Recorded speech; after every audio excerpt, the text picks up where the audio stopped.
अस्सलाम वालेकुम वरहमतुल्लाहि वबरकातुहू। नाज़रीन, जैसा कि आप जानते हैं कि ज़िला रहीम जार खां के मौज़ा भूम में मदरसा दारुल उलूम अरबिया तालीमुल कुरान के तलबा और असातिज़ा ने शहरियों के साथ मिलकर एक मकामी मंदिर में तोड़ फोड़ की और इंतज़ामिया को भी यरगमाल बना लिया। वाक़या की तफसील कुछ यूँ है। 24 जुलाई को मदरसे के नाइब इमाम हाफिज इब्राहिम ने दीगर अफराद के हमरा थाने में एक 9 साला बच्चे को पेश किया और उसके खिलाफ मुकदमा तौहीन मजहब का केस दर्ज कराया कि ये बच्चा हिंदू मजहब से तल्लुक रखता है और इसने मदरसे की लाइब्रेरी में पेशाब किया और नापाक हाथ अलमारी को लगाए। इसने तौहीन मजहब की है। पुलिस ने मुकदमा दर्ज करके बच्चे को गिरफ्तार कर लिया। नाजरीन, यहाँ अंदाजा लगाएं कि पुलिस को 9 साला बच्चे पर तौहीन रसालत का मुकदमा दर्ज करते और इस मासूम को गिरफ्तार करते शर्म नहीं आई। बहरहाल 4 अगस्त को बच्चे को मकामी अदालत में पेश किया गया। अदालत ने बच्चे की जमानत मंजूर करके रिहाई का हुक्म दिया तो अदालत के बाहर मौजूद मदरसे के तलबा और असातिज़ा मुश्तिल हो गए, जिसके बाद एहतजाज शुरू कर दिया गया। इन्होंने मंदिर के अंदर घुसकर तोड़ फोड़ शुरू कर दी और बाजार भी बंद करवा दिया। मुजाहिरीन ने सादकाबाद रोड ब्लॉक किए रखी। हजूम पुलिस के काबू से बाहर हो गया और रेंजर तलब करना पड़ी। नाजरीन, ये कैसे मुसलमान हैं? ये मदरसों में इस्लामी तालीम सीखते हैं या दहशत गर्दी? हदीस में है कि एक मरतबा एक देहाती ने मस्जिद में पेशाब कर दिया तो हज़रत सल्लल्लाहु अलैहि वसल्लम ने खुद पानी डालकर धोया।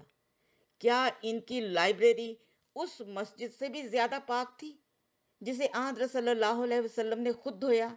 या ये लोग अपने आप को समझते हैं कि ये हज़रत सल्लल्लाहु अलैहि वसल्लम से ज्यादा इस्लाम की गैरत रखते हैं?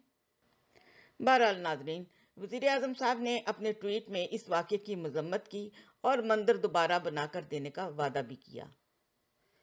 मौलाना अशरफी साहब से जब इस हवाले से सवाल किया गया तो उन्होंने सबसे पहले इस वाक़े की मजम्मत करते हुए हस्बे मामूल कहा कि इस वाक़या का इस्लाम से कोई तल्लुक नहीं। नाजरीन, आए दिन ऐसे वाक़यात होते हैं और हर मर्तबा टीवी चैनल्स पर बैठकर ये हुक्मरान और मौलवी हजरात एक ही बात कहकर बरी जिम्मा हो जाते हैं कि जी इस वाक़या का इस्लाम से कोई तल्लुक नहीं।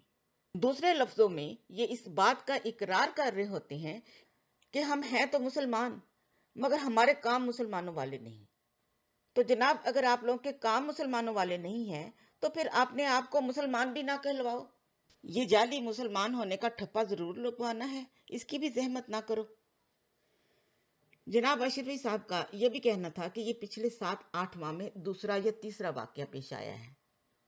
यानी आए दिन अहमदियों की मस्जिदों को शहीद किया जाना, कतबों के कब्रों का मिस्मार किया जाना, मस्जिदों से कुरानी आयात और कलमे मिटाए जाने, हमारा कोई फौत हो जाए तो उसकी तदफीन में रुकावटें खड़ी कर देना और हंगामा खड़ा कर देना, ये सारे वाकयात किसी खाते में नहीं।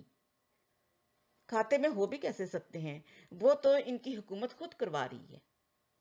मसूफ पिछले दिनों फरमा चुके हैं कि तौहीन मजहब कानून का गलत इस्तेमाल 90% तक कम हुआ है। क्या बात है!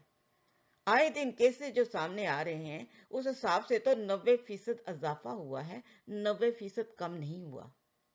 इसके अलावा जनाब बड़े फख्र से बता रहे हैं कि पिछले दिनों जिस शख्स ने हिंदू लड़के को अपने भगवान को गाली देने का कहा था वो गिरफ्तार हुआ और उस पर मुकदमा दर्ज हुआ। इंसाफ तो तब है कि अगर इस शख्स पर 295A के मुताबिक तौहीन मजहब का मुकदमा दर्ज हो और वो इस वक्त जेल की सलाखों के पीछे हो। मगर ये कानून तो तुम लोगों ने अकलीतों पर जुल्म करने के लिए बनाया है और अब इस कानून की आड़ में तुम लोग खुद अपनी जाती दुश्मनियां निकालते फिरते हो।